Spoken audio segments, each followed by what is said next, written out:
One question I kind of want to go back to, you had mentioned it, and I want to caution the listeners and so forth that yes, we had talked about balance. There's pros, there's cons, there's positive, there's negative.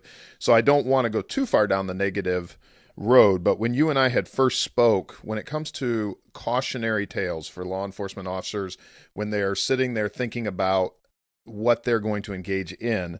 I know you said that there are some behaviors where you've had situations where people were sleeping and so forth, but I believe you had also said there were some more serious situations that you've dealt with where officers have actually gotten themselves in trouble up to even criminal situations.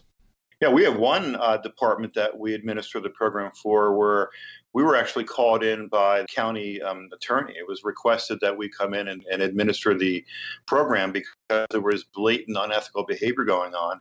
And I can't remember the number. I believe it was three or four or five officers ended up indicted in this particular department. And what was going on there was, there were no-show jobs. There were under-the-table cash payments.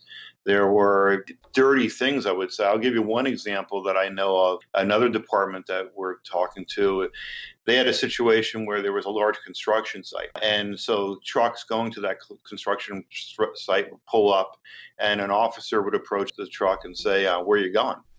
Well, it was an asphalt truck. So very clearly, the asphalt truck is going to the construction site.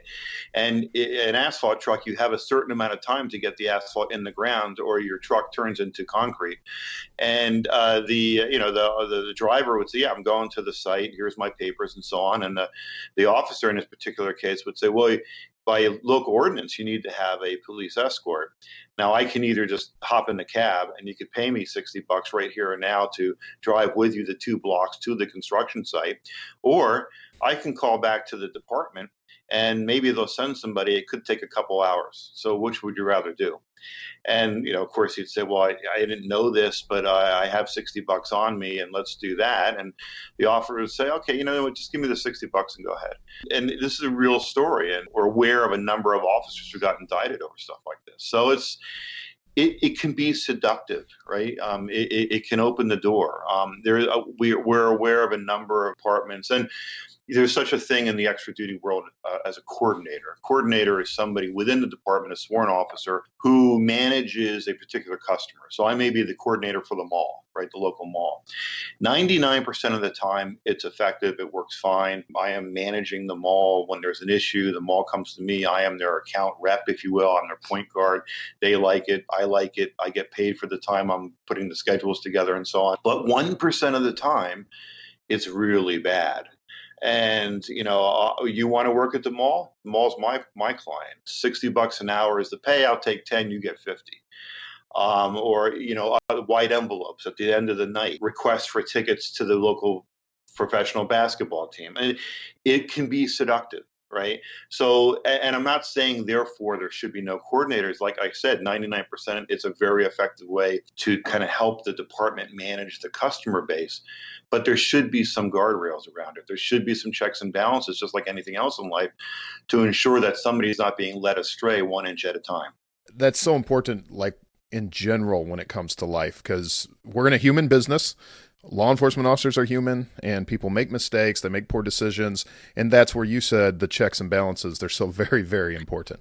Yeah, no, exactly. It's like, and I forget where I heard this, but you get to jail 1 inch at a time. You usually don't wake up and decide to commit manslaughter, right? So, we had a case just last month, and I could rattle off a bunch of them, but I'll just give you one example. It was a relatively new officer, new to the department and new to law enforcement, and he had signed up for four details, extra duty details in the same month, and all four of these details, about a half an hour before the detail started, he canceled himself out of it and gave it to another person. And we've seen it all. I mean, we've been around the block. In the last year, we've paid about $30 million to officers for extra duty details. So we've seen a lot of situations, and we knew what was going on here. This guy was basically brokering details, right? So he would sign up for details, he'd get it, no intention of working it, call somebody and say, "Hey, I'm supposed to work, at the game tonight. It's $50 an hour. You want to do it? I'll give you 35. I'll take 15." And, in a situation like that, it's our responsibility. We work for the municipality. We work for the chief, the agency. It's our responsibility to inform that this is happening.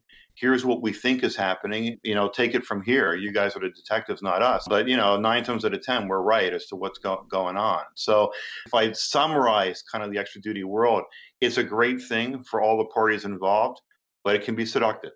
So, and like you said, we're all humans. We want more money rather than less money.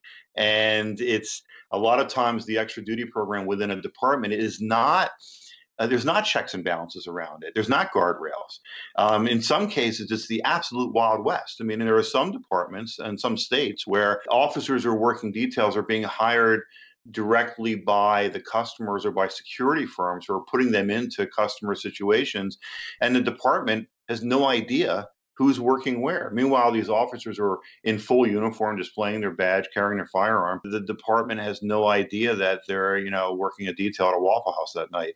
So some checks and balances, some guardrails are really called for in this world, so you can get the benefit without incurring